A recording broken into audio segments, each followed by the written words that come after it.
The silence in the penthouse was expensive. It was 4:17 a.m. Arthur Vance stood before the panoramic glass, looking down at the slow, indifferent pulse of Manhattan. He reached out, his index finger tracing the cool, tempered surface. He was not looking at the city. He was looking at the reflection of the marble safe room door behind him. For 8 years, that door had been the ultimate symbol of his sovereignty. Its lock was biometric, layered, impenetrable. But tonight, there was a weight to the reflection, a density that felt wrong. He walked toward it, his silk slippers making no sound on the imported stone floor. He placed his hand on the reader. The familiar green light flashed. Access granted. But then, the low, mechanical thunk that usually signaled the release of the deadbolt did not follow. Instead, a tiny, almost imperceptible red LED pulsed once, then silence. Arthur tried again. Same flash of green, same defiant red light, and the subsequent heavy silence. The key was recognized, but the lock would not yield. He was standing outside his own vault. This small, cold realization was the first tangible evidence that the contract he signed, the one that guaranteed him everything, had just been terminated by the other party. 8 years prior, Arthur was a different man. He wore clothes that fit poorly and worried about the overhead of a boutique venture capital firm that seemed perpetually stuck at a mid-tier valuation. He chased IPOs like stray dogs, hungry and desperate. He possessed the raw materials of success, intelligence, ruthless focus, and an almost pathological desire to matter. But he lacked leverage.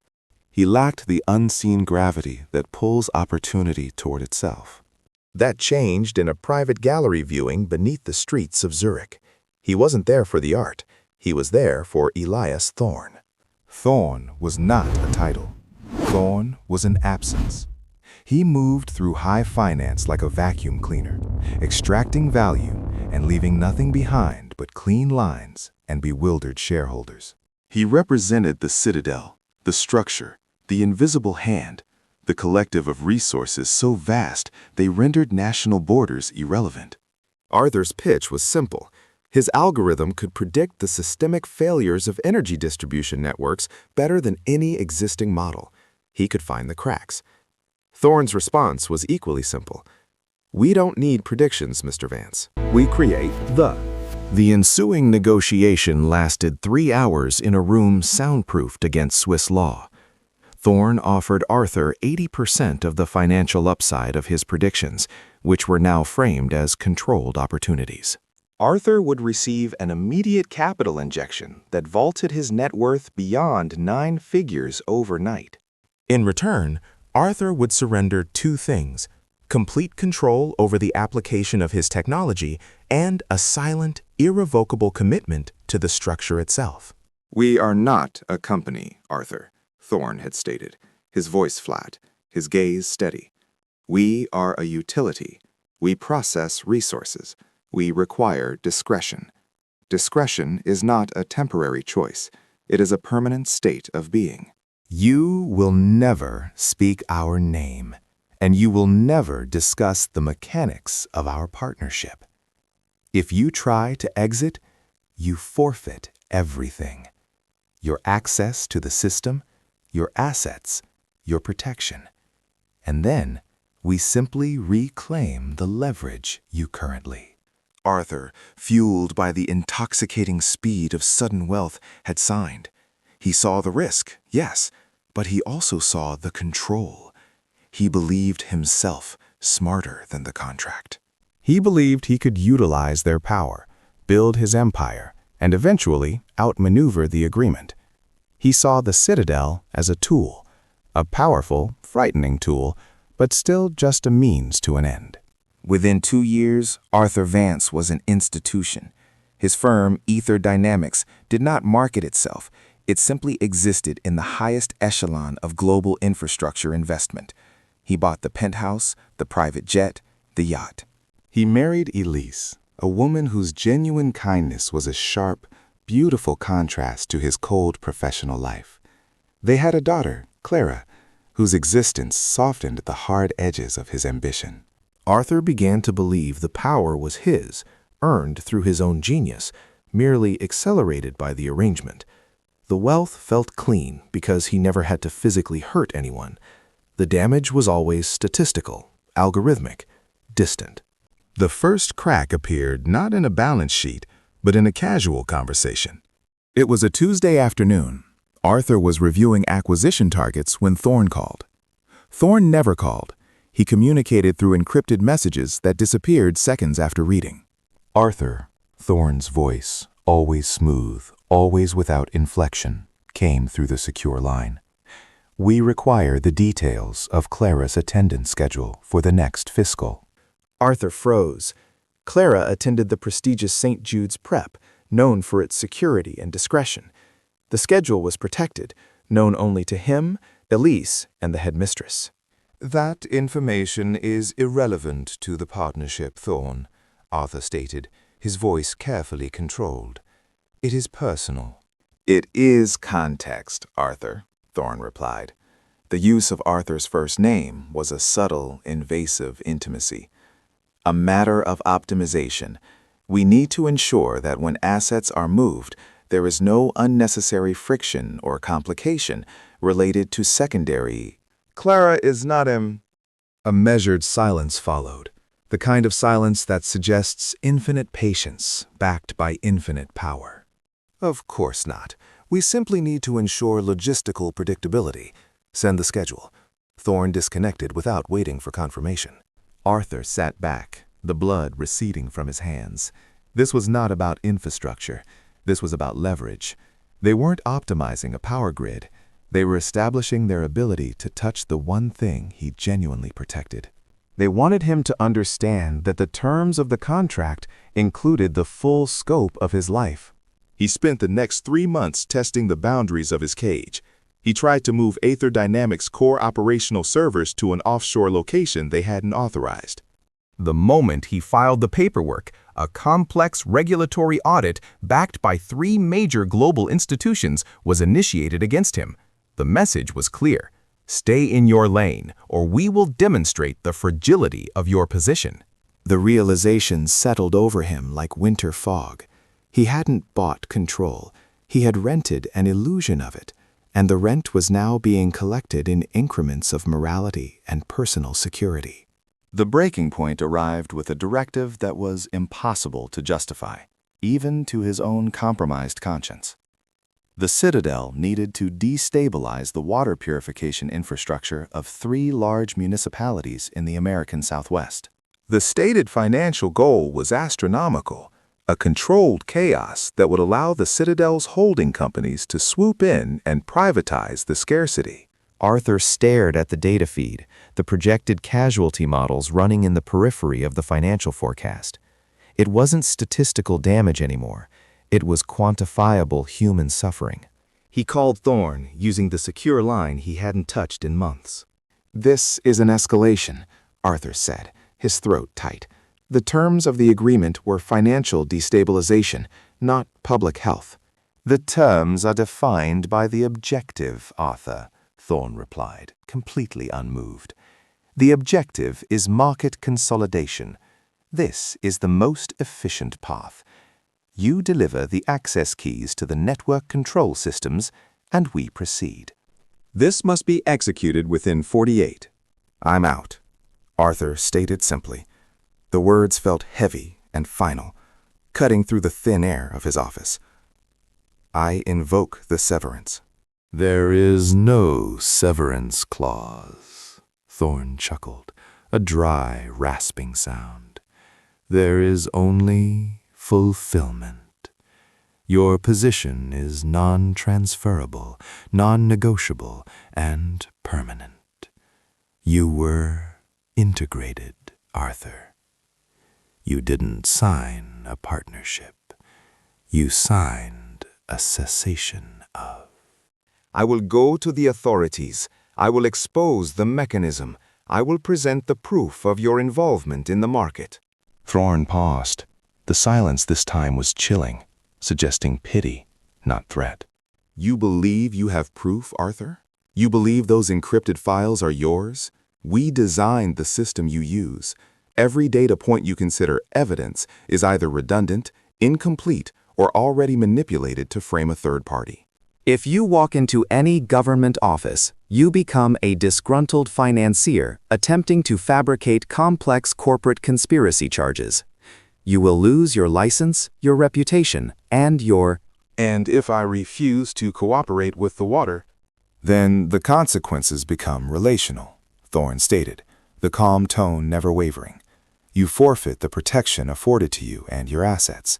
Assets include, hypothetically, the continuity of your domestic life. Think very carefully, Arthur. We are merely asking for a few keystrokes. Your family is asking for your... Arthur hung up. The clock had started. 48 hours. He looked around his glass cage, the symbols of his success now feeling like iron bars. The ambition had been a parasite, and it had consumed his ability to retreat. He had achieved the ultimate prize, unlimited wealth, and in doing so, he had become the ultimate liability. He spent the night watching Elise sleep, the rhythmic rise and fall of her chest a painful reminder of the life he had compromised. He realized he could not save the money, nor the business, nor the reputation. He could only attempt to save their physical safety, and perhaps the truth. He knew running was impossible. The Citadel operated globally, across every layer of logistics, finance, and enforcement. They had eyes in every terminal, every bank, every shadow. Their reach was total. But they had underestimated the depth of his technical obsession. The contract demanded control over his work product and operational data. It did not explicitly prohibit his private psychological inventory. Arthur moved his family first. He utilized a decommissioned network of shell companies, assets the Citadel considered low-priority noise and therefore ignored. He transferred Elise and Clara to a remote, untraceable location in the Scandinavian archipelago, using encrypted satellite phones and a team of old, trusted security consultants who were fundamentally analog in their operations, people Thorne's system wouldn't bother to integrate. He did not tell Elise the truth, not fully. He told her there was a massive, sudden audit and that his life was in danger from disgruntled rivals. He told her to follow the protocol exactly. Her eyes, filled with fear, were the last thing he saw before the jet lifted off. He returned to Manhattan, to the empty penthouse. The silence was deafening. He had bought himself maybe 72 hours of clean separation before the Citadel realized his intent. Arthur had one advantage, his intimacy with the system's architecture. To ensure his permanent compliance, the Citadel had allowed him access to the core diagnostic systems, the self-auditing function that kept the whole machine running smoothly. They allowed this because they believed the data was too complex, too fragmented, and too heavily protected by layered digital proxies for him to extract anything meaningful. They were wrong. For the past year, Arthur had been building a separate, hidden cache, not of financial data, but of metadata. The true evidence was not the transaction logs, but the instruction sequences. He had cataloged the timing discrepancies, the IP origination points, and the sequential logic that proved external systemic interference. It was the footprint of the invisible hand. He worked for 2 days straight, fueled by cold coffee and the adrenaline of inevitable consequence. He bypassed the systems, downloaded the raw instructional matrices onto a heavily encrypted, bespoke hardware key he had built years ago as a contingency test. It was the digital equivalent of a nuclear football. When he finished, he didn't feel triumphant. He felt a deep, profound sorrow. The work was done, but the payment was pending. On the third night, the door to his safe room remained locked, but the front door of his penthouse was not. Arthur heard the sound just after midnight. It wasn't an explosive entry. It was too controlled, too professional. A soft, nearly inaudible hiss of the seal breaking, followed by the quiet click of the heavy door swinging inward. He was waiting in the second living area, bathed in the blue light of the city below. He wasn't armed. Weapons were meaningless against this type of force. He sat in his bespoke armchair, holding only the encrypted hardware key. Thorn entered the room, followed by two shadows in black tactical gear. Thorn wore a perfectly tailored charcoal suit, his expression as bland and unreadable as ever. Arthur, you disappoint me, Thorn said, stepping past the line of light. I protected my family, Thorn. That was always the ultimate. Protecting your family required adherence to the contract, Arthur. You confuse morality with logistics. We required stability. You introduced. Thorn walked toward the bar, picked up a crystal tumbler, and examined it. Where is the... It is secured. And, Arthur lied easily, his voice steady. If I die tonight, or if you attempt to recover it by force, a cascade of encrypted data packets will be released into the public domain. It names every entity, every controlling interest, every mechanism of your operations for the past 5. Thorn set the glass down. The sound of crystal against marble seemed loud in the absolute stillness. A dead man's switch. Clever, Arthur. Predictable, but clever. You believe this data will dismantle the... It will create chaos. It will force investigations on a scale you cannot contain. It will expose the shadow government you helped. Thorn smiled, a slight upturn of the corners of his mouth that did not reach his eyes. Arthur, chaos is our operating environment. We thrive on investigation. We define the parameters of the investigation before the first warrant is even issued. You possess technical documentation. We possess narrative. I have the... The truth is subjective, particularly when presented by a deceased, disgraced former associate who was under heavy investigation for fraud. Thorn corrected him gently. We are capable of framing your data release as the final, desperate act of a collapsing... Arthur felt the cold despair return. Thorn was right. They didn't just control the money. They controlled the context. However, Thorn continued, stepping closer, the immediate chaos of an unauthorized release is inconvenient. Tell me where the primary key is, and we will ensure your family lives a long, unmolested life, financially secure, albeit under new. It was the oldest bargain, the final lie. Arthur knew the Citadel offered security only when they had leverage. Once he surrendered the key, Elise and Clara would become loose ends. The key is with me, Thorn, Arthur confirmed, holding up the small silver device. But the failsafe is active. I will not give it to you.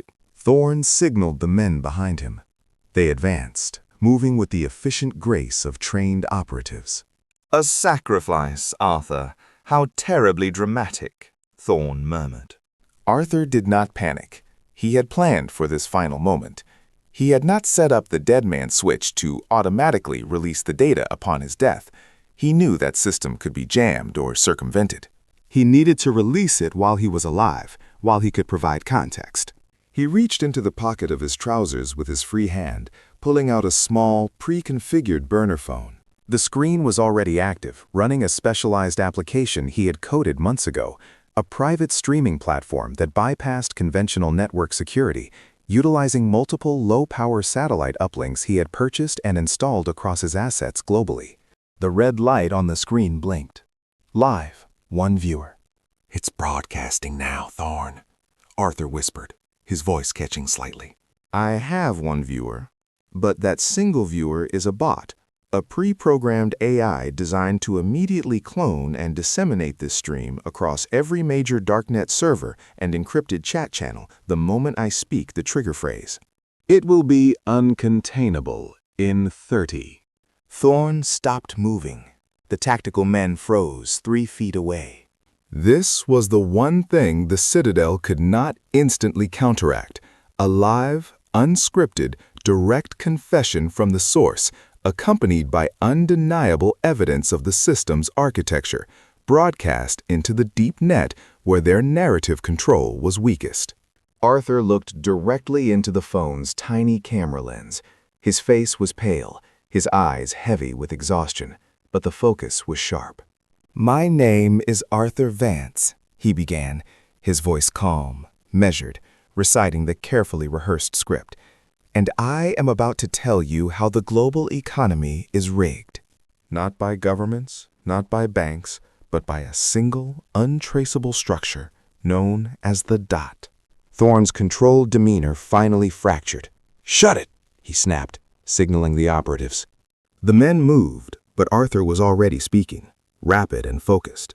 He described the negotiation in Zurich, the exchange of ambition for control. He spoke of the algorithm, the systematic creation of market volatility, the quiet assassinations of competing innovators, and the manipulation of consumer perception through carefully controlled data streams.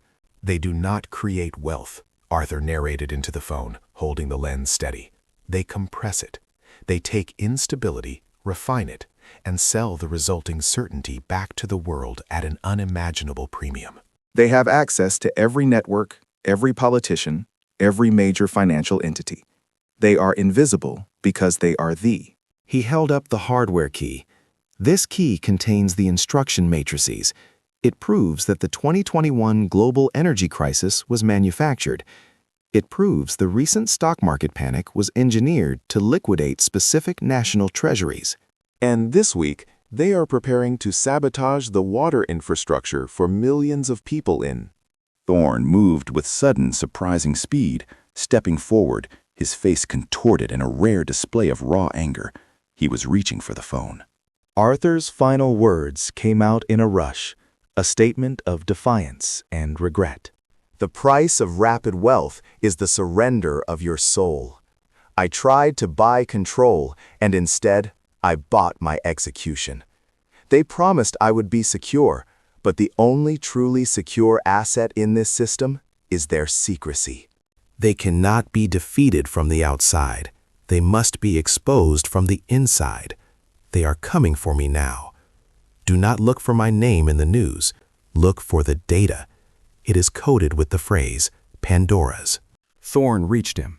There was a sound of shattering glass, the phone hitting the marble as one of the operatives tackled Arthur. The stream, however, did not immediately cut out. It kept transmitting the sounds of the struggle, quick, brutal, and muffled. Arthur Vance fought for a moment, not for his life, but for the final seconds of transmission. He felt a sharp, intense pressure, and then a profound, spreading coldness. The sound of his own ragged breath filled the audio feed for a fleeting moment. Thorne's voice, calm once more, returned to the open microphone.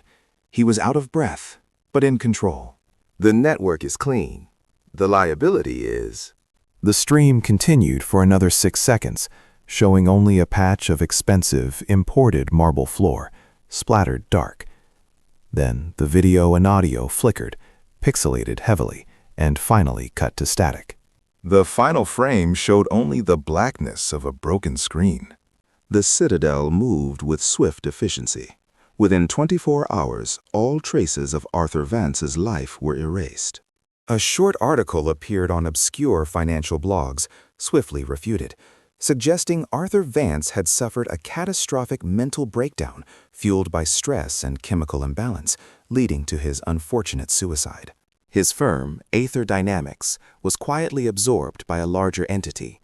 His offshore assets were frozen, and his family, isolated in the remote north, were declared legally protected witnesses, disappearing completely under the cover of the audit. But Thorne was wrong about one thing. Arthur Vance's final broadcast was never meant for the mainstream news. It was a Trojan horse. The coded stream, replicated across the dark web, contained more than just the architectural data. It contained the methodology. It provided the intellectual blueprint for exactly how the network interference was achieved. It was a roadmap for rebellion, not just a document of complaint. The structure of the Citadel was too vast, too resilient to be felled by a single man's confession.